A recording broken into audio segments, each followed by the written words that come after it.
How's it going, lads? I hope you guys are all doing well today. So I'm going to get straight into the video because I do not want to waste your time.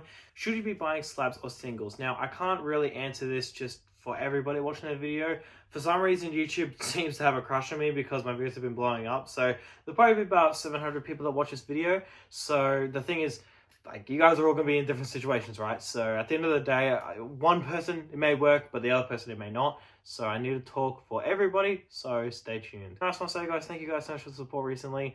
It's not a routine for me to say this, saying thank you for the support. It's me actively expressing my token of appreciation because you guys are so amazing. You guys commenting are amazing. You guys subscribing are amazing. You guys are pretty cool. So yeah, thank you guys. All right, so first of all, let's get the three fundamentals down of the different people in the industry. There are only three people whenever it comes to this industry, whenever it comes to the money-making side. You've got collectors funding their hobby, and then you've got collectors not only funding the hobby, but they're also making extra cash on the side because they know the industry so well. So they're thinking, hey, I work my job, I make money there, but at the same time, my mate of mine just made 5K selling a card that blew up. So hey, I know this market, so I'm going to make some cash off it as well. And then you got the third person who just does not give a shit about the hobby whatsoever, and they are fully just no emotions, and they're just completely hustling. So you may be a little bit of two of these, or you may be a little bit of all of them, but realistically, that's the only three different types of people that can be in this industry. So basically, you need to ask yourself, when you buy a single, if it doesn't perform as well as sealed product, while having way more risk, would you be happy at the end of the day? Now, for a lot of people, they want to buy a card and then they'll use the excuse that it'll go up as an excuse to make themselves feel better about dropping $1,000 on Johnny Cardboard. Which, like, I get that, but you really don't want to do that. You want to be straightforward with what you're doing. You want to say, okay, I'm going to buy this sealed product. I'm going to sell it for more in the future. Why am I doing this? Because I want this more expensive item and I don't feel like working more shifts at my job. I feel like just making money in this industry that I love and then just funding that into my hobby. And that's what a lot of people do. So if you're one of those people, I'd say, hey, go ahead, buy singles, make money off of it, because at the end of the day, you're going to enjoy it. You're going to appreciate it.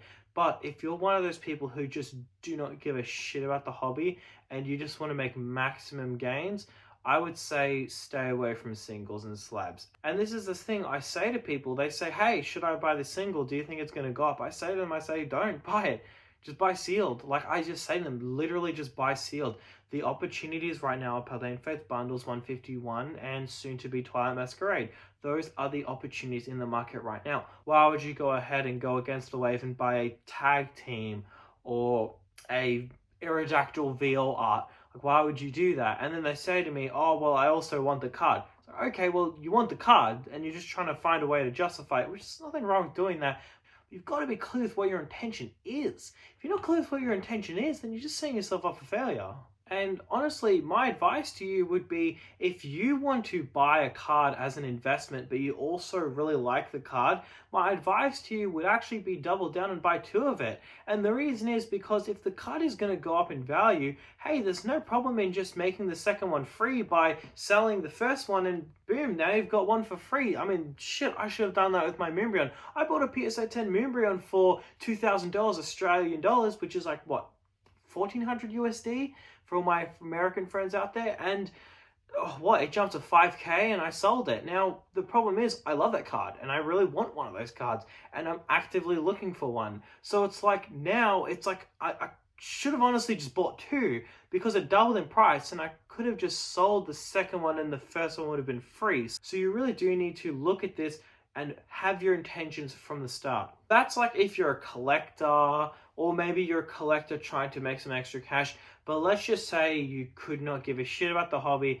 and you're just thinking pure, raw, no emotions, just talking straight cash. Well, my advice to you would be give it a year or two of being in the hobby. And the reason is because at the end of the day, you're not going to be able to accurately predict which cards are going to go up and have a good success rate, right?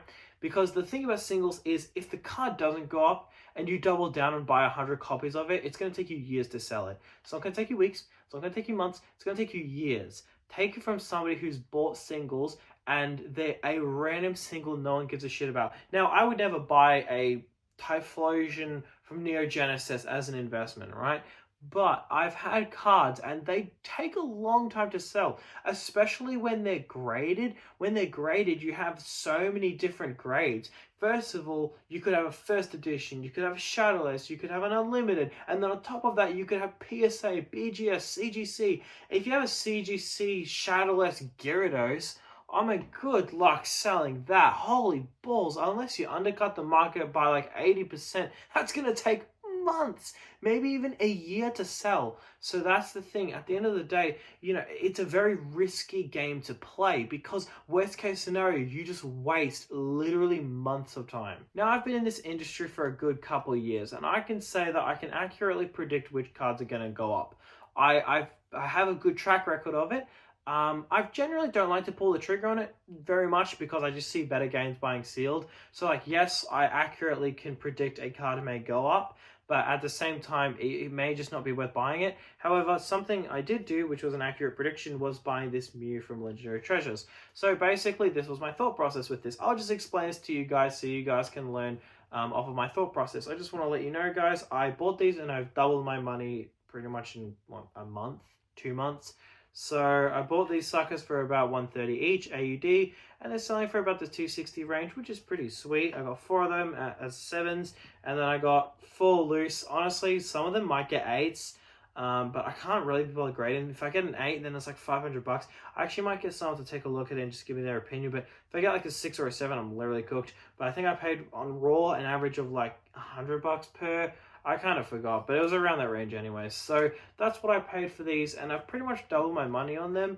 I want to explain my thought process on how I targeted this card, why I targeted it, and how you can also replicate it. So basically, to start off, I took note that when Prismatic Evolutions was about a month away from coming out, I noticed that Evolving Skies evolutions went up a lot. And the reason is because what happens is when there's a spotlight of a type of Pokemon, generally the older sets get some love because people go, oh my goodness, this Pokemon is so cool, and it gets a spotlight, right? So the same thing happened with Destined Rivals. Now the Dark Charizard from Team Rocket original, it went up from like 4k as a PSA 10 first edition to like 11k. So the thing is, hey, at the end of the day, I looked at those and I was like, okay, you know what? I think black and white is the next one to go up. So that's what I did. I bought some black and white cards. I bought some Reshiram's for like $90 and now they're like $200 each. Bought a couple Zekroms for like $140 and I think now they're like $350 each. I bought a couple, just some cards. I just really sprayed and prayed, to be honest. But the biggest move I made was this Mew. The reason is because Mew is a very popular Pokemon now. Mew has never really been that much of a popular Pokemon, but with the Tag Team card from a couple of years ago, with the Mew VMAX OR, and then finally the Bubble Mew SIR, Mew has been getting some love and has become a very, very popular Pokemon in the last 5-ish years. Meaning that I looked at this card and I was like, hey, this card is very good. It honestly is one of the best looking vintage cards. I mean, honestly, who's calling black and white vintage? But I'll just say for the sake of this video, it's one of the best looking vintage cards. So the thing is, I figured, okay, this card is a little underrated. So I figured, all right, let's pull the trigger, let's buy some. Now the only problem is it's very difficult to do that in Australia because there's just not many people selling it. So you can't just go on TCG Play and buy 100. You have to make posts. But the problem is once you make posts, people go, oh, well, is a card going up? What's going on? So then a couple other people jumped on the bandwagon, which just freaking annoyed me. I'm like, bro, come on, stay in your own lane, man. But anyway, hey, I bought a couple other people. They also bought up the market, which kind of annoyed me because I'm like, dude, I want the market, like, piss off. But anyways, it's fine, it's a free market. But anyways, basically the reason why I bought this Mew, you might be thinking to yourself, what the frick does this have to do with black and white? It has literally nothing to do with black and white. Basically, what happens is people look at the new set, which is black and white, and then they look at the older sets and they go, oh, okay, these older sets are really cool. My logic was that they would look at all the older black and white sets out of curiosity and just stumble across this Mew and go, that's a cool looking Mew. And it worked like a freaking charm. So happened to be, coincidentally, as the hype for black and white is getting closer and closer to release, this card is going up more and more. Some apps say that the Raws is worth about 200 each, and I just don't really believe that. I don't really believe that in the slightest. But the slabs are selling for about the 260 range AUD, so there's some price history to show that. So look, hey, I'm pretty happy with this. I've made a pretty decent return on these. probably about $600. It's really nothing crazy, but it's more of, honestly, just more of a fun swing trade. See how I go. I mean, honestly, I don't know if I want to sell these. Maybe I'll let them go to like 300 each. They could honestly do that. I have no freaking idea. But anyways, basically, the thing is, it's one of those things where it's almost like a stock, right? You can buy the S&P 500, you can buy the ASX if you're in Australia, or you can buy international index funds, right? Or you can pick individual stocks. Now, here's the thing about individual stocks that I find very interesting. This is a statistic that fascinates me about the stock market. There is a statistic that 99.9% of investors in the stock market will not be able to outperform the S&P in the long run. Even the smartest analysts in the market, they all say just buy the S&P 500. If you're going to buy any US stocks, you're actually way better off just buying the S&P. And the reason is because in the long run, you won't be able to outperform it. Maybe short term you do from a couple stocks, but in the long run you won't. And I find that very interesting because people think, oh no, I think I can outrun it. People think, no, I'm better. I'm a better investor. And it's funny because a lot of analysts, the best of the best themselves, they don't touch individual stocks because they're like, nah, I don't want to do that.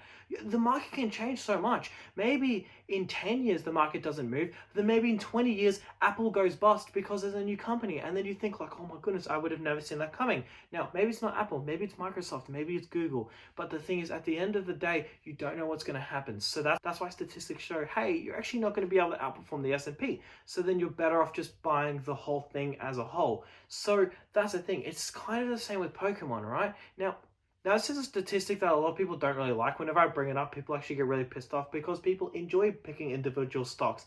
They enjoy watching the company grow or fail, I guess. The thing is, people like that thrill of like, yeah, I picked that stock and it did well. I think it's the same thing with singles, right? Oh, man, the whole thing just fell over. I think it's the same thing as singles. I think people get a thrill from going, yeah, I picked that single. It was me who did that. And there's nothing wrong with that. Like, I guess trying to have some pride and have some credibility on your back that you can accurately predict a card going up. Nothing wrong with that. But it doesn't work. Like, it just doesn't. Like, why? What's the point? At the end of the day, if Evolving Skies boxes go from 500 to, boxes were 600, 16 months ago? January of 2023, they were about $500 a box. Now they're $3K a box. Someone commented on my video laughing at me and they said, yeah, that's not true. It wasn't. And dude, just pull up a chart. Like, I don't control the charts. Just pull up the chart. It was there. The price was 500 or 600 or maybe it was 700, but it was still around that range 16 months ago, 14 months ago, 12 months ago, and you can see the amount of growth. Now, the thing is, you're not going to be able to outperform the market. Shit, even if you bought the Dragonite was 170 a couple of years ago, right? Now the Dragonite, I think, is about the 350 to 400 range. Cool, you doubled your money. Evolving Skies boxes, 6x in price. All right, well, let's look at Gengar VMAX, okay? Future Strike boxes were 200 when the Gengar VMAX was 300. Cool, so you bought the Gengar VMAX and it now goes from 300 to 900. Cool, you 3x your money. You've done absolutely well. You've outperformed most financial investments. That's great to hear. But the booster box that you pull the card from went from $190 to $1,000. I'm sorry to say, but why would you even buy singles at that point?